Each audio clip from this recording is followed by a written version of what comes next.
Ed Horton's world welcomes you, the Greek gods. They are beings of immense power, figures of legend whispered across millennia. From the slopes of Mount Olympus they ruled, their every decree shaping the destiny of men, yet even the brightest light casts a shadow. Prepare yourself, for we are about to journey into the heart of the myths, to a place where beauty and terror exist as two sides of the same divine coin.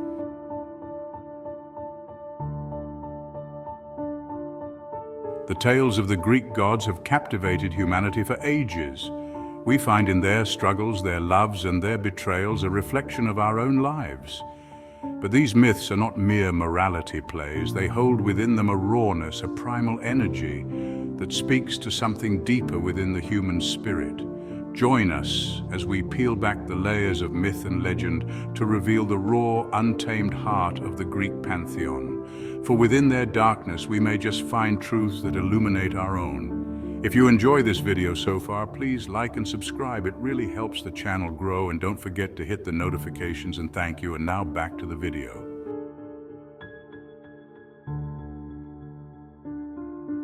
Zeus. The name itself evokes images of thunderbolts hurled from the heavens, of a power so vast it could shake the very foundations of the world.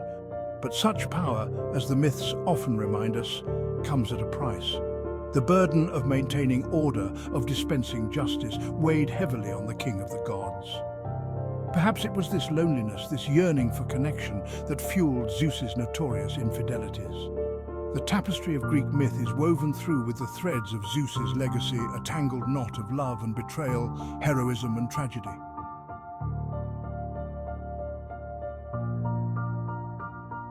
While Zeus's strength was undeniable, his methods for getting what he desired were often less than straightforward. Cunning and deception became hallmarks of his reign, tools he employed with a mixture of pragmatism and, dare we say, a touch of mischievous delight. Zeus was a master manipulator, able to charm and cajole, to play on the desires and fears of others to achieve his goals. Yet even the most carefully crafted deceptions have a way of unraveling. The stories of Zeus's deceptions serve as a cautionary tale, a reminder that even the most powerful among us are not above the temptation.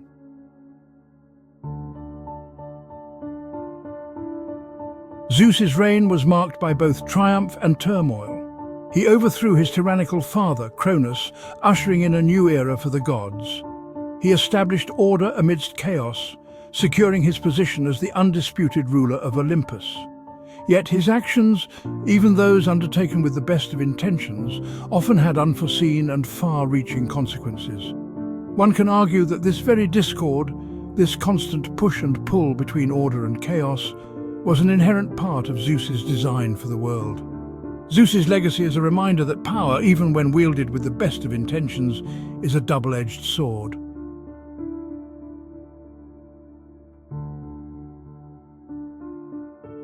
Hera, to utter her name is to speak of power, of majesty, of the unwavering strength that comes with being queen of the gods.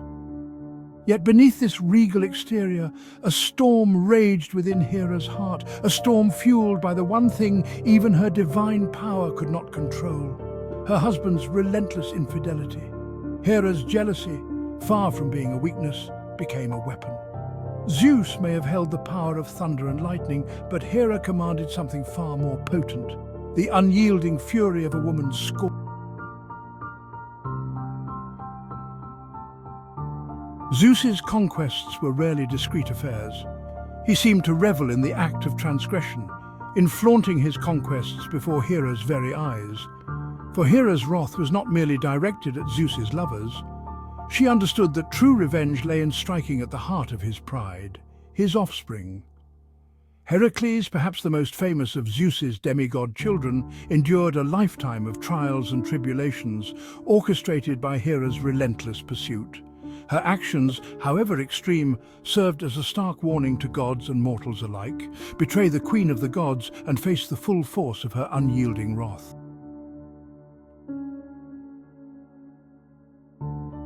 Hera's legacy is a complex and often contradictory one. She is revered as the protector of marriage and family, yet feared for her jealous rages and vengeful acts. She is a symbol of feminine power, yet her story is inextricably intertwined with the actions of her unfaithful husband. And perhaps in that very duality, we find a reflection of the enduring power of her myth. My story, then, is not simply a tale of a vengeful wife. It is a complex exploration of love, betrayal.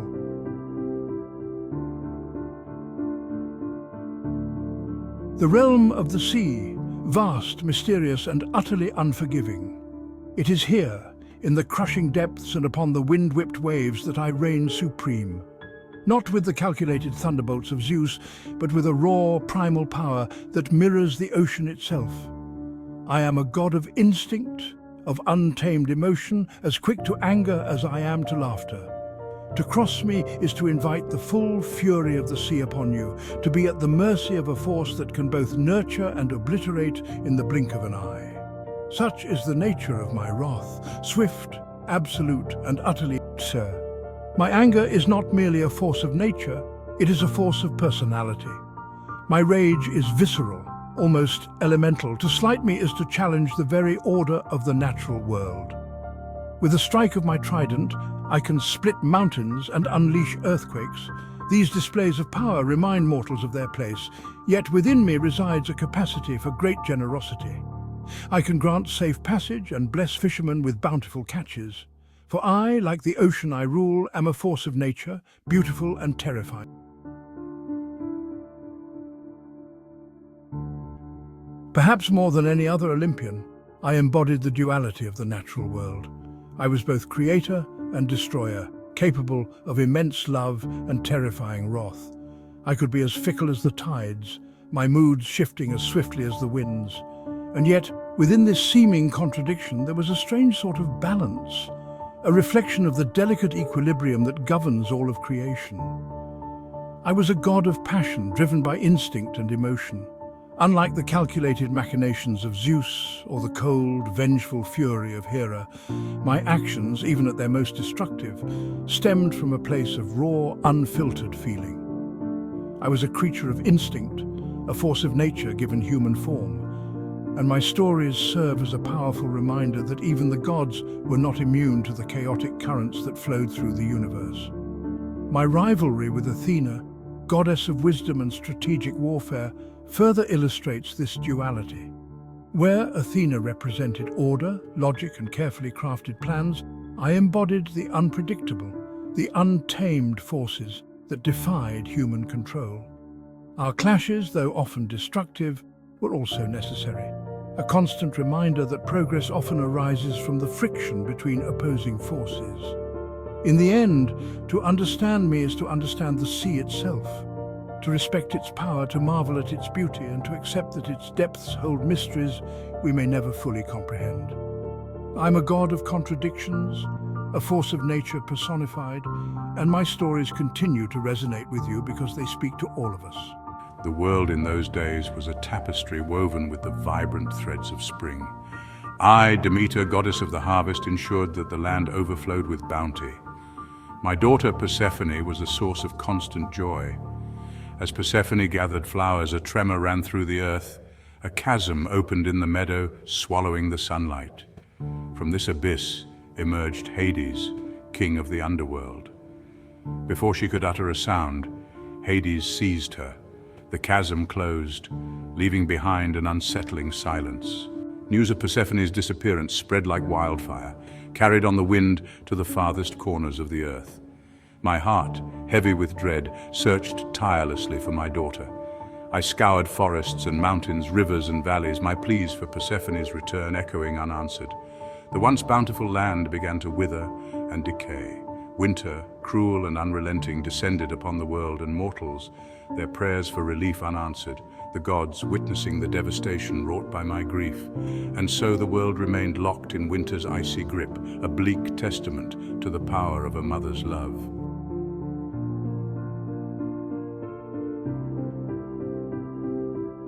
The tale of Demeter and Persephone is not merely a story of abduction and loss.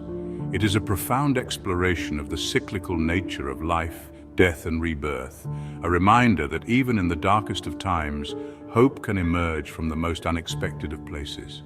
It speaks to the delicate balance that governs the natural world, a balance constantly threatened by the actions of gods and mortals alike. For within the depths of Demeter's grief lay the seeds of a solution, a compromise that would forever alter the relationship between the world of the living and the realm of the dead. It would require sacrifice, understanding, and a willingness to accept that some wounds, even those inflicted by fate itself, never truly heal. The story of their reunion, of Persephone's time spent both in the sunlit world and the shadowy embrace of the underworld, is a testament to the enduring power of love and the inevitability of change. It reminds us that even in the face of loss, life finds a way, and that the cycles of nature, though often cruel and unforgiving, are ultimately what sustain us all. Ares. His name evokes a primal shiver. Ares was the god of war in its purest, most brutal form. He reveled in the chaos of the battlefield, drawn to scenes of bloodshed, delighting in the frenzy of combat, stirring the hearts of warriors. This was Ares' element, yet his thirst for battle clouded his judgment, a cautionary tale of recklessness.